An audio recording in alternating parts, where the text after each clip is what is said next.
Okay. So we are discussing the benign breast diseases. So under the benign breast diseases, we already had discussed some conditions just like AND and other conditions. So today we discuss benign breast neoplasm. So there are three neoplasm, means three benign tumors are present in the breast, that are fibroadenoma, phylloid tumor, and duct papilloma.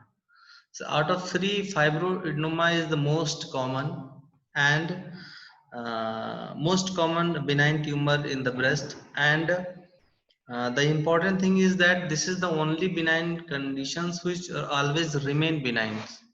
Okay, means it never turns to malignant. But other two conditions, phylloids and duct papilloma, these are also benign conditions, but these conditions are precursors of the malignant.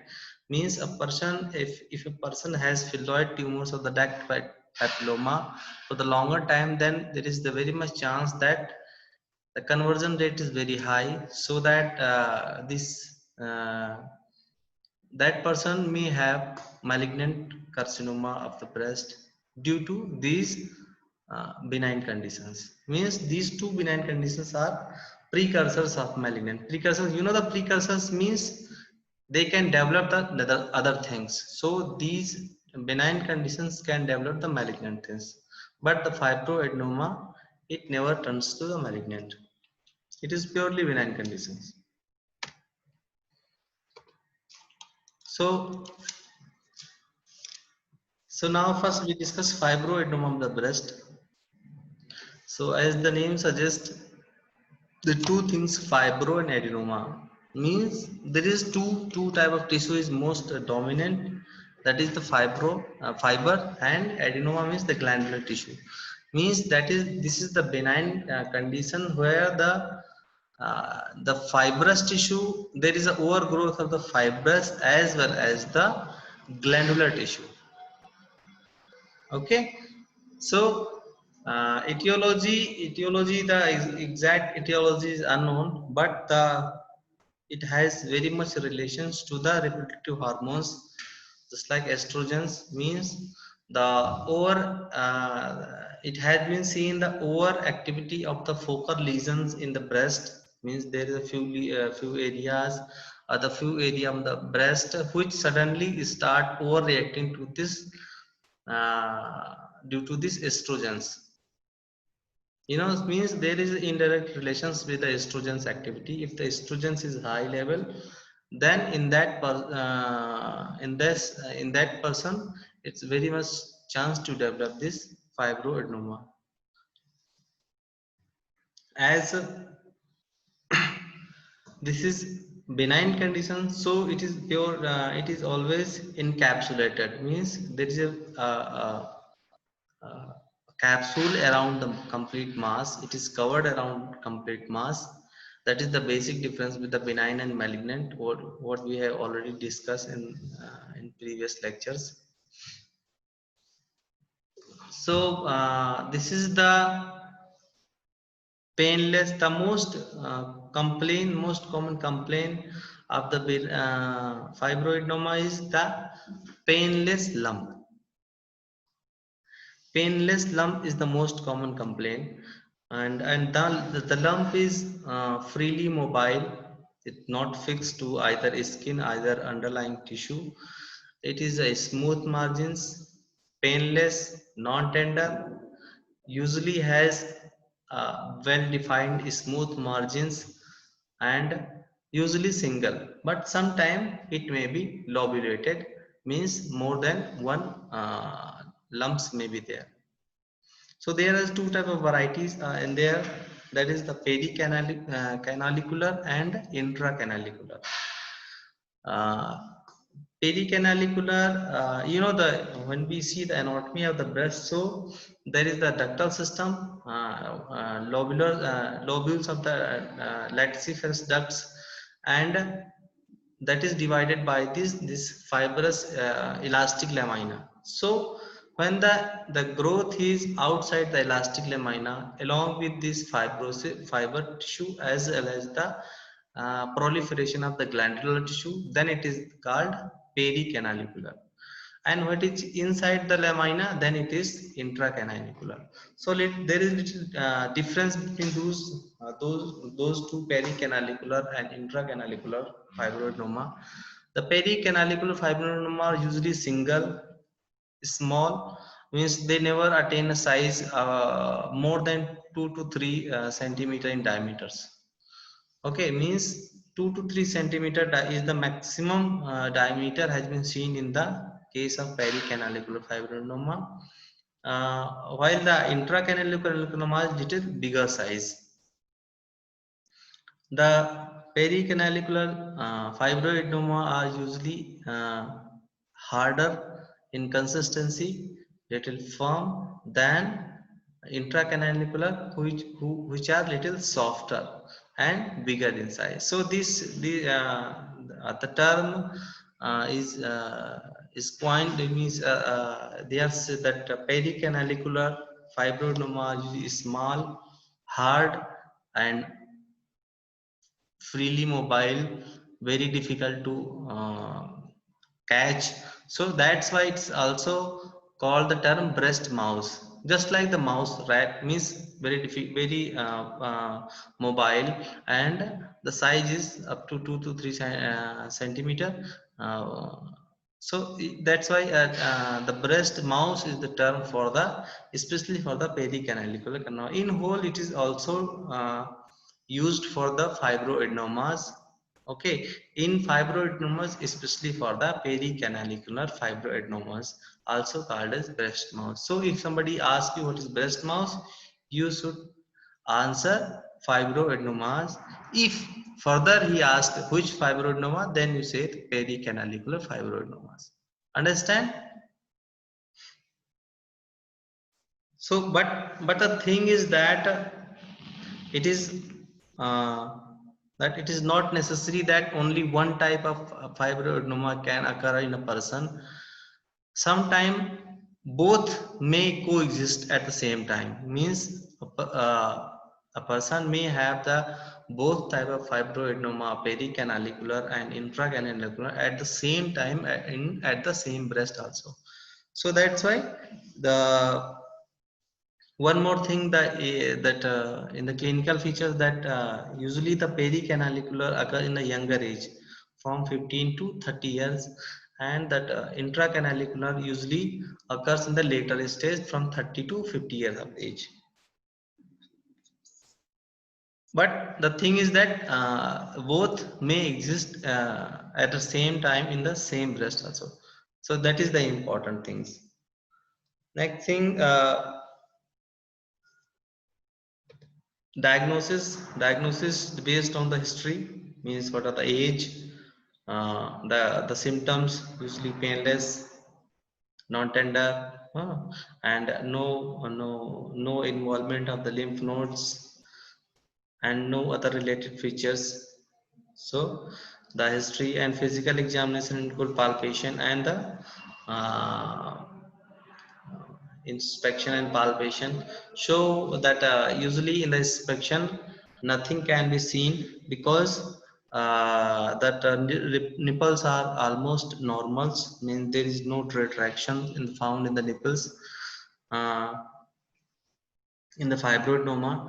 But in the palpation you can found that breast mouse, means that is hard, freely mobile lump, the difficult to uh, very difficult to catch.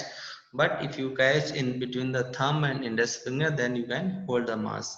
It is not either fixed to the skin nor to the that pectoral fascia or underlying tissue. So this is the with palpation you can see that, and always that mass is round and very smooth margins, sometimes solitary and sometimes multilobulated.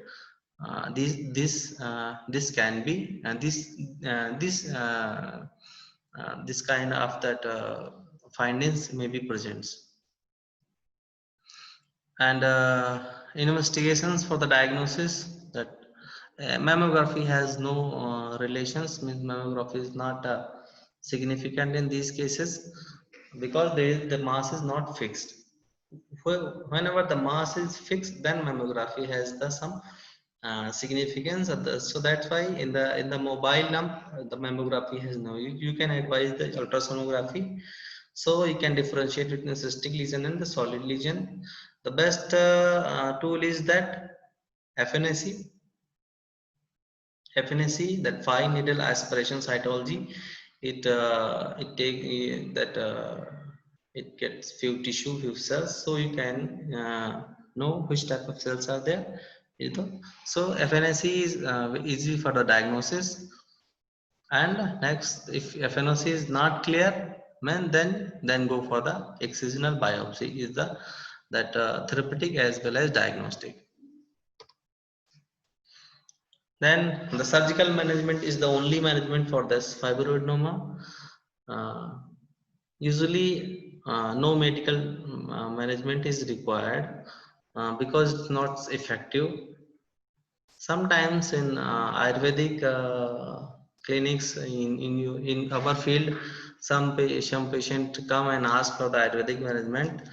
So if the patient is very much keen to take only the medicines, then you can advise some Kanchana glue. That sometimes it helps to reduce the size of that fibroadenoma. But I don't know the exact pharmacology and pharmacokinetics how it happens. Okay, because it's uh, Kachanar works on the glandular tissue, so sometimes that it shows the reduction in the size, but very difficult to disappear completely. So the procedure for the excision of that fibroadenoma, just do the all the preoperative procedure, take the consent of the patients, and then take patient in the proper positions. Usually local anesthesia is enough, but if availability is there and the patient is ready, then you can go for that general anesthesia also. And then there is three type of incision already discussed: submammary, radial, and uh, subareolar. Three type of the incisions. So first thing is that you you find that the place of that means you identify the quadrant where exactly the mass is located, and then before starting after cleaning and just draping, when you before doing the incision, ask your assistant to hold the mass from the skin. Okay, so that's why, because it's a breast mass. That's why guys, it's a very much mobile. That's why you have asked to assistant to hold the mass in a fixed position. Then you go for that submammary, or you just choose the incision whichever is good for cosmetically as well as which is good for that proper deliver of this mass. Then give the appropriate incisions, uh, radial, submammary, or subareolar. Then and keep ask the assistant to keep that mass in his thumb and finger, in between thumb and finger. So then you after giving the incisions, just open that uh, go through, divide the mass, and try not to damage the lactiferous ducts. Then and close that whatever that bleeders come across, cauterize all that mass, cauterize all that bleeders. Then you go up to the capsule. When you find the capsule of that the mass, the capsule is very shiny and whitish color. Just hold it with this with the now you can hold it with the Alice forceps, or you place some stay suture. Stay suture is a suture to just pass through that mass, and ask your assistant to hold the suture, so that now your assistant is holding the mass with these sutures, and then you start separating the mass. It is very easily separable from the other tissue. It's not very much adherence is there.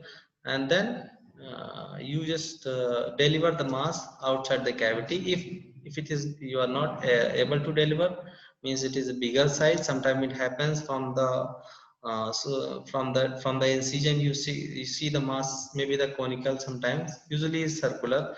So you there is maybe a need to extend your incision, so you just extend your incision and deliver the mass, avoid to damage the healthy tissue.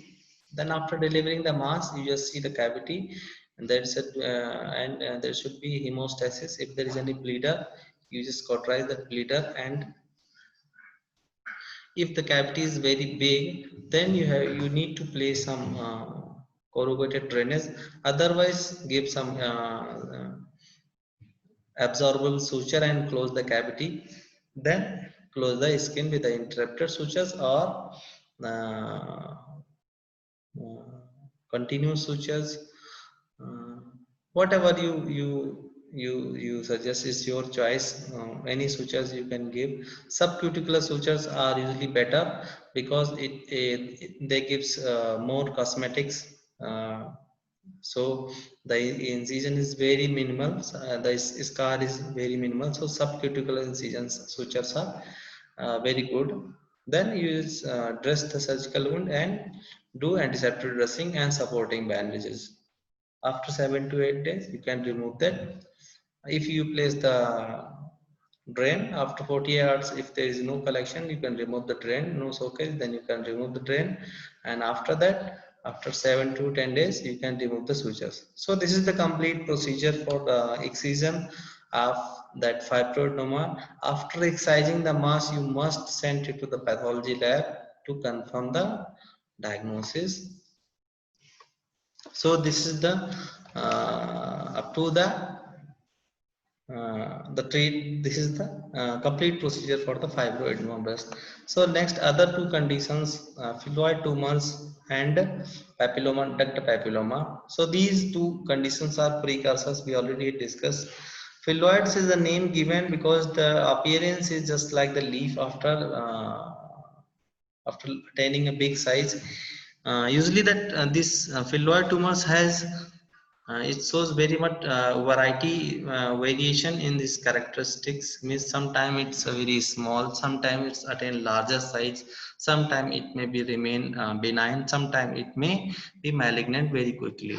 So, and here is the this is the tumor of the connective tissue. That's why it's also called phylloid sarcoma, sarcocystic disease, Brody, sarcocystic disease of Brody's, and benign cystosarcoma, because there is a cystic degeneration occurs in these conditions in the later stage. The mass is usually bigger size, and usually the older means older population is more affected. Means in the premenopausal stages, this mostly occurs. The tumor usually is smooth, non-fixed to the overlying skin as well as to the underlying skin. But because attaining a big size, it gives tremendous pressure to the skin, and that's why the superficial veins of the skin becomes more prominent in these conditions, and the skin become more dense. Later on, that due to this excessive pressure, the pressure necrosis occurs in that overlying skin and develops the ulceration over the mass. So later on, there's ulceration due to the cystic degenerations. There is the ulcers is looks like the leaves. That's why its term is called the phylloids. Means it extend ulcer is extends over the skins and attains a big size. Sometimes, usually that axillary lymph nodes are not involved, but if the metastasis is there, then the if the it turns malignant, in that condition, the lymph nodes may be involved. Usually, the tumor initially it's non-tender, but later on, when the ulcer is developed, then it become painful, and it may have some second that ulcers become infected with the other secondary infections, any bacteria or the fungus. Then it becomes look like that chronic ulcers. The treatment of choice is that excision. Excision is the only treatment for choice for this. If initial condition, the condition is, patients come to, then do that.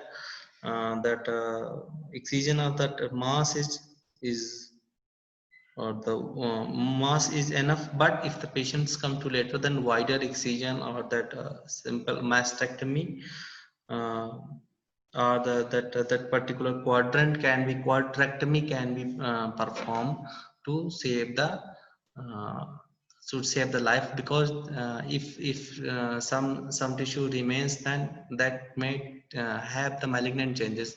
That's why you can't take the chance. Depend the mass. If the mass is small, then simple lumpectomy. If the mass is bigger and have the ulcers, then that simple mastectomy means complete excision of that breast tissue. It is advisable in this case. Now, the third condition is the duct papilloma. You know the papilloma, we already had discussed the papillomatous growth. It's a benign conditions, but it is a pre-malignant conditions. You know the structure of that our breast is there is a lactiferous ducts, the so many minor ducts which accumulates and drain into a major ducts, which major ducts open into that over the nipples. So these sometime the lumen of the major ducts has the overgrowth of these papillomatous lesions, and the papillomatous growth occurs inside the major ducts. The condition usually present in middle age women's from 30 to 50 years, and usually the site of this type of the papilloma is near about the areola, just below the areola, and around the areola, means not in the deeper, but the mass is usually smaller, and sometimes it's very difficult to palpate also. But sometime it attain a big size, then it is palpable. Otherwise most of the cases that papilloma is not palpable. Duct papilloma, the only features that present in the patient is that the patient complain of there is the blood discharge from the nipples, because there is a papillomatous growth inside the duct, and the duct closes the lumen of that ducts. So later on there is overgrowth, and that causes the on the pressing in the areola or the nearby there is some serous or the blood discharge occurs from that nipples. So this is the most peculiar features of that this ductal papilloma. Usually, the other no deformities occurs, but in few cases, nipple retractions may be present, because there is a growth just below that the areola, so it can distort the anatomy, so that retraction of the nipples may be present. And this for the diagnosis, history examinations, along with this the ductogram is very much significant, because it gives directly vision to that, and the dilation of or the closing of that duct. If you insert that push um, some material, some fluid, radiolution fluid, which will not go into the duct, because duct is blocked due to the overgrowth. The treatment is the we already had discussed the treatment microductomy. Microductomy was just simple excision of that particular duct is sufficient. No mastectomy or no lumpectomy is usually not required. Usually lump is not there. If lump is there, then lump must be excised along with this complete duct. Okay, so otherwise complete that duct, because that lesion is inside the duct. So if you excise the complete duct, then the complete you can removing the you are removing the complete tissue, so nothing is remains there, so no chance of the recurrence is there. But that quadrectomy or that mastectomy is not required in these cases, although it is a pre-malignant conditions. But if you are doing that microdectomy correctly, and you are excising the complete duct, so that this complete excision of the breast is not recommendable and not required also. So these are the conditions, the benign conditions, these three benign conditions we have discussed today: the fibroadenoma, and then the phylloid tumors, and the duct papilloma. So next class we discuss the malignant conditions, the malignant carcinoma of the breast. If anybody has any question, then you can ask.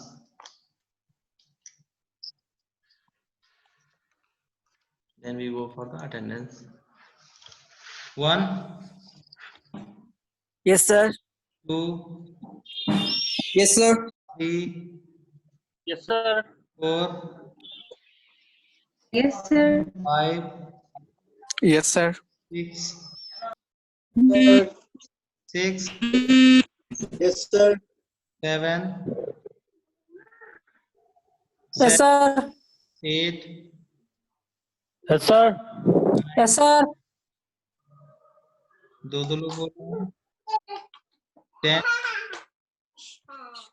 Yes, sir. 10, Yes, sir. Sir, sir, Yes, 9 sir. presents. 11, Yes, sir.